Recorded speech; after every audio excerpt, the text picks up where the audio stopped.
The first rays of dawn had just kissed the crimson mountains when Amara, age 72, entered the Grand Summit arena. Her pristine white GI, accented by a neatly tied black belt, was a bold statement in itself. She moved with serene confidence, head held high, her dark skin radiant under the arena's stark lights. Murmurs rippled through the crowd instantly. "Who let a grandma in here?" a teenager snickered, trying to suppress his laughter. Across the room, a woman whispered to her daughter, "Poor dear, she must be confused, probably searching for her grandkids." Amara heard every word, every chuckle, but her face remained unchanged, her silence more powerful than their taunts. Today was the Regional Martial Arts Championship, and the air buzzed with sweat, pride, and bravado. Young competitors stretched, posed, and threw flashy practice punches while coaches shouted orders like military commanders. Amara approached the registration desk, where a young white woman froze upon hearing her name. "You're competing?" the attendant asked, eyes wide. "Yes," Amara replied calmly, "special category. I registered months ago." The girl hesitated, then handed over the badge with shaky hands, muttering, "Good luck." News spread like wildfire. Within minutes, the arena hummed with cruel amusement. "Is this a charity stunt?" one voice asked. "Maybe a senior citizen demo," another sneered. "Imagine losing to her, career-ending embarrassment." Then Jackson Holt strode in, 6 feet 2 inches, broad-shouldered, shaved head, and a black belt with an ego to match his 3-year undefeated streak. White, privileged, and unapologetic, his arrival shifted the room's energy. His entourage followed like obedient shadows. Spotting Amara, Jackson's voice boomed, "What's this? Diversity quotas and age limits in one go." The crowd roared with laughter. Not done, he pulled out his phone, live streaming. "Check it out, guys, I'm fighting a retirement home runaway today." He zoomed in on Amara's face. "Smile for the camera, Grandma. Tell my fans how it feels to walk into your own funeral." Amara raised her eyes for the first time, unshaken, her gaze steady and commanding. "Respect," she said softly, "is earned, not given." Her words landed like a blow, silencing a few in the crowd. Jackson's grin wavered briefly, but he brushed it off. Master Sanjay, an older tournament official, approached her. "Amara, your past championships are legendary, but with your age..." He paused, glancing away, perhaps unsure if he meant her years or her race. She smiled faintly. "Limitations? We all have them. It's how we use them that counts." Sanjay sighed, nodding. "If you're sure you're in? But some won't hold back." "Nor will I," she replied. When the match schedule appeared on the massive screen, the arena gasped. Jackson Holt versus Amara Wells. Jackson stood, cracking his knuckles theatrically. "This is gonna be fun," he declared, and the crowd erupted in laughter. Amara closed her eyes briefly, then rose, her movements deliberate, honed by decades of discipline. As she stepped onto the mat, the air grew heavy with bias. Jackson couldn't resist one final taunt, loud enough for all to hear. "Hey, Black Grandma, hope you signed your life insurance before stepping in here." Gasps and nervous giggles followed.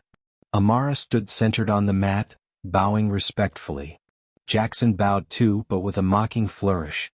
The referee signaled the start. Jackson moved with lazy footwork, circling her like a predator playing with its prey. "Come on, old lady, show me that senior power." He threw a light jab at her shoulder, more performative than serious. She didn't flinch. He laughed. "You should be knitting or sipping sweet tea, not humiliating yourself in front of hundreds."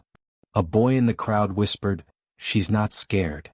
Jackson launched a spinning kick, fast and sharp, aimed at her head. The crowd gasped, but Amara shifted one step and the kick missed. Jackson stumbled slightly, looking uncertain for the first time. The arena grew quiet. As he turned, preparing another brash charge, Amara finally spoke. "Not going to fight? Just standing there?" Jackson snapped, circling her with growing irritation. "This is karate, not meditation class." The crowd was divided. Some laughed louder, others exchanged intrigued looks. Amara hadn't fallen or struck back, but she hadn't let him land a real hit either.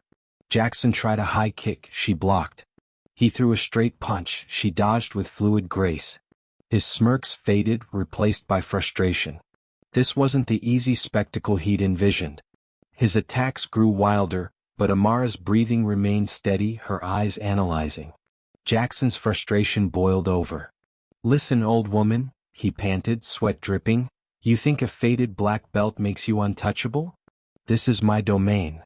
The referee flashed a yellow card for unsportsmanlike conduct. Jackson barely noticed. Something in Amara shifted. She stepped forward, and Jackson instinctively recoiled half a step. Their eyes locked.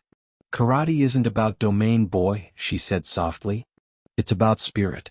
And you've lost yours." Before he could respond, her first strike came, sharp, precise, targeting his center of gravity. Jackson crashed to the mat, dazed, staring at the ceiling. The arena froze. The referee signaled a point for Amara. She returned to her stance, calm and unmoved. Jackson scrambled up, eyes wide, pride fractured. He charged recklessly. Amara remained fluid, dodging, blocking, countering with precision. During a wild lunge, Jackson overcommit. Amara seized the moment, executing a clean hip throw. Jackson fell to his knees. The crowd erupted, some cheering, others stunned. The referee raised Amara's hand, signaling her victory. The arena exploded with applause. Jackson sat, gasping, drenched in sweat, his pride shattered. Amara bowed respectfully to him, the referee, and the audience, then turned to leave. Pausing, she glanced back at Jackson. "He who fights with anger," she said, "loses before the match begins." As she exited, the crowd gave her a standing ovation, wave after wave of applause trailing her. Jackson remained kneeling, staring at the floor. His once loud friends stood awkwardly, some slipping away quietly. The referee offered him a hand. Jackson refused, standing shakily on his own. Outside, young students approached Amara. A girl with a yellow belt tugged her sleeve. "Ma'am, I want to fight like you someday." Amara smiled gently. "Then fight with heart and honor." Parents who had mocked her earlier now clapped, some offering quiet apologies. Reporters swarmed, cameras flashing. The video of Jackson's defeat was already viral. A young journalist rushed over. "Amara, you're trending. Can we get a statement?" She raised an eyebrow, puzzled. "Trending?" The reporter grinned. "Social media, your fight's everywhere." Facing the camera, Amara's voice was steady. "This wasn't just my fight. It was for everyone told they're too old, too weak, or don't belong. For those silenced. I fought for them. Respect is earned." Inside, Jackson sat alone, replaying his defeat on his phone, his face flushed with regret. Master Sanjay approached, placing a hand on his shoulder. "Jackson, today wasn't your loss, it was your lesson. Be grateful you learned it young." Jackson said nothing, but for the first time in years he listened. At the awards ceremony, Amara stepped onto the podium, holding her medal high, not in arrogance but quiet affirmation. Beside her, two younger girls stood, wiping tears. "Thank you, Amara," one whispered. "We'll never forget this." The arena filled with applause again, and deep within Jackson, something began to change.